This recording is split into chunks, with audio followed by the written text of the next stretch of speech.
Green Party 5-minute call. Dr Russell Norman. Thank you, Mr Speaker. I rise on behalf of the Green Party to support this bill. I think what we're recognising with the Asian Infrastructure Investment Bank is it's the global economic institutions are having to accommodate the growth of China.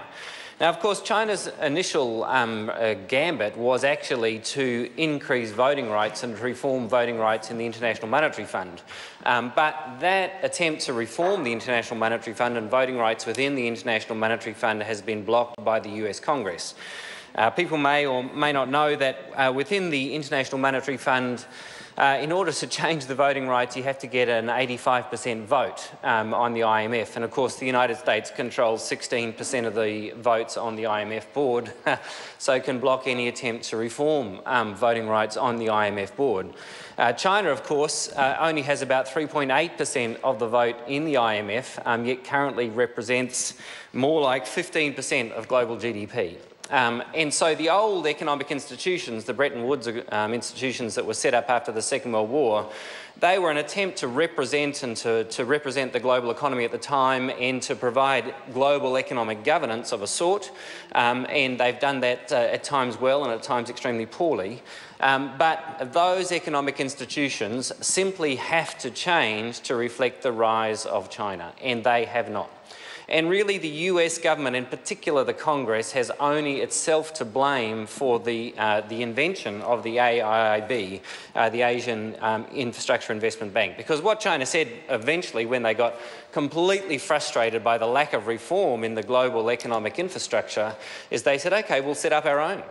And of course the United States said, well, that's totally unacceptable, no one will join you. And then a number of countries, of course, have joined China, including Britain, including New Zealand, and eventually a whole raft of countries signed up to the AIIB, and that's what we're effectively doing here today. And I think that's a good thing, because the reality is the world has changed, and China is now a huge part of the global economy, and the global economic institutions simply need to reflect that. So that's the first point I'd like to make. The second point is I just hope the Asian Infrastructure Investment Bank does a really good job, because at various times the IMF and the World Bank have done a good job, at other times they've done a terrible job. The 97 Asian crisis, of course, 1997 Asian crisis, the intervention of the IMF and the World Bank at that point was disastrous, as Joseph Stiglitz went on to write about, who was was the chief economist at the World Bank. So there have been times where the global economic institutions have played a positive role, at times a very negative role. And the third point I'd like to make about the AIIB is sustainability needs to be at the heart of the thing. So, you know, the president-elect of the bank has said lean, clean and green is kind of his rhyming description of what he wants to do. And the green stuff is really important now in Asia. I mean, I think people from outside don't realise how rapidly this has come to the centre of things.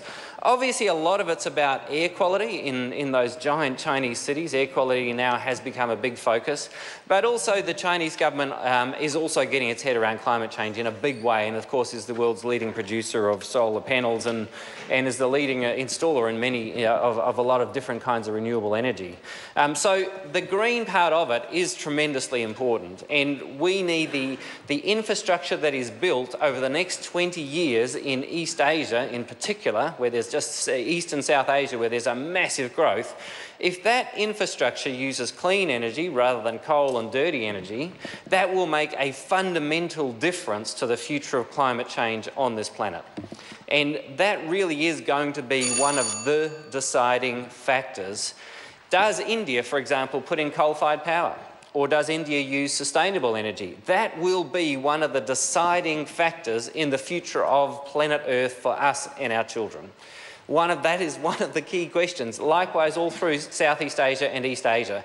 And so if the Asian Investment Bank, Infrastructure Investment Bank, can play a positive role to pushing in a sustainable direction for those giant infrastructure projects that are going to determine the future of life on planet Earth, then that will be a very positive thing.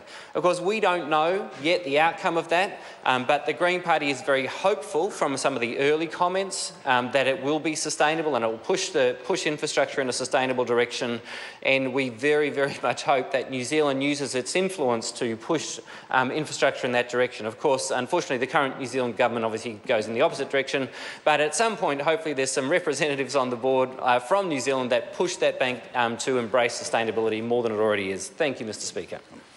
The Honourable